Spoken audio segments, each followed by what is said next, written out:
सत्संग से सोधी आवे, नहीं जीव 84 में जावे। सत्संग से सोधी आवे, नहीं जीव 84 में जावे। अब मेटो द्वेष और राग, हो राग या उम्र बतेरी जाली। अब मेटो द्वेष और राग, हो राग या उम्र बतेरी जाली। पवित्र श्रीमद् भगवत गीता ये इन चारों वेदों का सारांश है। और इसके अंदर थोड़ा सा और गीता ज्ञान दाता जो बोल रहा है गीता को, वो ब्रह्म है, वो सर्वपुरुष है, वो यहाँ का भगवान है, श्री ब्रह्मा विष्णु महेश का वो पिता है। वो क्या करता है, कभी अपने पुत्र विष्णु के रूप में, सद्गुण विष्णु के रूप में दर्शन दे देता है, कभी अपने पुत्र रजगुण ब्रह्मा जी के रूप में दर्शन दे देता है, और किसी को वो अपने पुत्र शिव के रूप में, तमोगुण शिव के रूप में दर्शन दे देता है।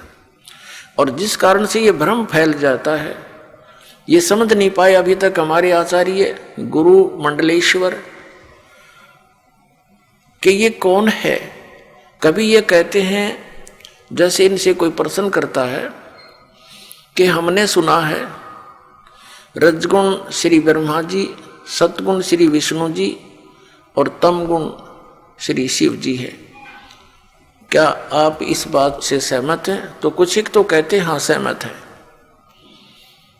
वो तो बिल्कुल ठीक बोल रहे हैं क्योंकि पुराणों में ऐसा ही लिखा है। और कुछ एक चतुरता दिखाते हैं, वो कहते हैं उनकी चतुरता समझो या शास्त्र ना समझी समझो, उन सदग्रंथों को उन्होंने समझा नहीं। वो क्या कहते हैं कि नहीं, ऐसा है कि एक ही परब्रह्म परमात्मा है, परम ब्रह्म, और वो ही तमगुण से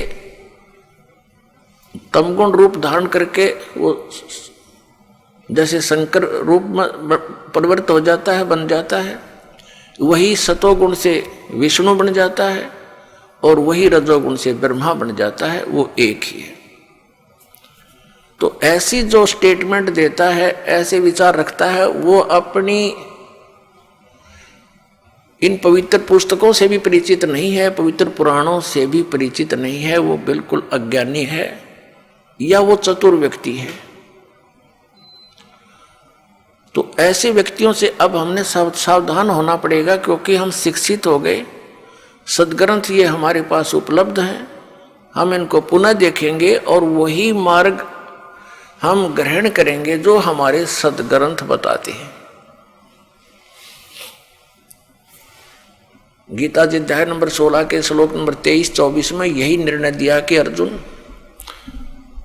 जो शास्त्र विधि को त्याग कर मनमाना आचरण करते हैं उनको न तो कोई सिद्धि प्राप्त होती है, न उनकी गति होती है और न ही कोई सुख प्राप्त होता है। और इन 3 वस्तुओं की हम परमात्मा की भक्ति साधना उपासना करते हैं। फिर तुरंत ही 24वें श्लोक में गीता अध्याय नंबर 16 के कहा है कि अर्जुन, इससे तेरे लिए कर्तव्य और अकर्तव्य की अवस्था में सदग्रंथ ही प्रमाण है। यानी अन्य किसी की दंत कथा पर विश्वास मत करना, जो सदग्रंथों में प्रमाण हो उसी को ग्रहण करना। अब पुण्यात्माओं, ये दास आपको वो सदग्रंथ रूबरू करा रहा है जिनमें जो प्रमाण है और जो साधनाएं हमने करनी चाहिए, जो ना करनी चाहिए। तो हमने साधना करनी चाहिए केवल जो हमारी सदग्रंथ बताते हैं, और उन सदग्रंथों में भक्ति सतर के यानी साधना के सतर के जो ग्रंथ है वो 5 वेद हैं। एक ऋग्वेद, सामवेद, यजुर्वेद और अथर्ववेद, और 5वां सवसम वेद जिसको सूक्ष्म वेद भी कहते हैं। तो सूक्ष्म ये 4 वेद तो परमात्मा ने, परम अक्षर ब्रह्म ने, इस ब्रह्म के सरपुरुष के, जिसको ये सदाशिव भी कहते हैं, जिसको ये महाविष्णु भी कहते हैं, महाब्रह्मा भी कहते हैं, जो आचार्य लोग हैं हिंदू धर्म के, ये समझ नहीं पाए ये कौन है। इसी को महाब्रह्मा, इसी को महाविष्णु, महाशिव कहते हैं, क्योंकि इसने प्रतिज्ञा की हुई है कि मैं कभी भी अपने वास्तविक रूप में किसी को दर्शन नहीं दूंगा। और ये जिस कारण से उसको निराकार बताते हैं। और क्या कहते हैं, जैसे इनसे कोई प्रश्न करता है कि परमात्मा निराकार है या साकार, तो ये उत्तर देते हैं कि निराकार भी है, साकार भी है। ये कोई बात हुई? अब ये इनका कोई उत्तर है, अज्ञानता से परिपूर्ण है।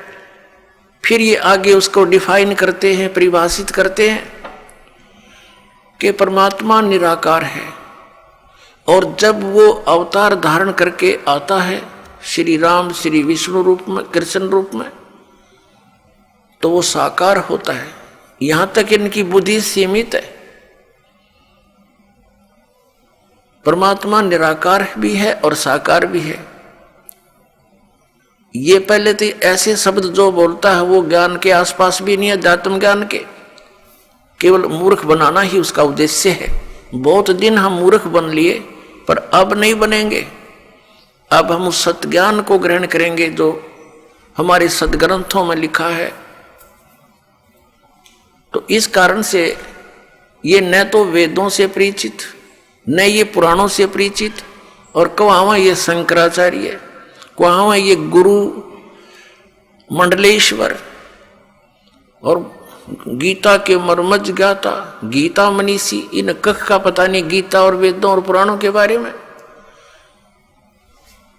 अपने आत्मा वो समय आ गया है कि हम स्वयं अपने सदग्रंथों को पढ़ेंगे और यथार्थ मार्ग ग्रहण करेंगे।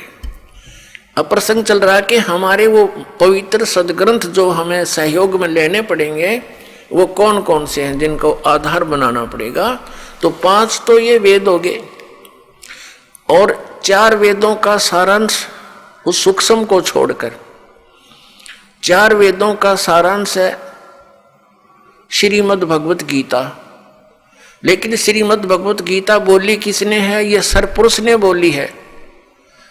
श्रीमद् भगवत गीता अध्याय नंबर 15 के श्लोक नंबर 16 में 3 पुरुष हैं, 16 और 17 में 3 पुरुषों की जानकारी है। पुरुष माने प्रभु, स्वामी, एक सरपुरुष, एक अक्षर पुरुष। 15वें अध्याय के 16वें श्लोक में 2 पुरुष बताए, और इन दोनों की स्थिति बता दी कि ये भी और इनके अंतर्गत जितने प्राणी आते हैं वो सभी नाशवान हैं, जीव आत्मा किसी की नहीं मरती। और फिर गीता जी अध्याय नंबर 15 के श्लोक नंबर 17 में तुरंत कहा है कि उत्तम पुरुष है तू अन्य परमात्मा इति उदाहरत है। उत्तम पुरुष यानी श्रेष्ठ प्रभु, श्रेष्ठ परमात्मा तो कोई और है, स्वामी भगवान, जिसे परमात्मा कहा जाता है। उत्तम पुरुष है तो अन्य परमात्मा इति उदाहरत है, जिसको परमात्मा कहा जाता है वो इन दोनों से अन्य है, सरपुरुष और अक्षर पुरुष से।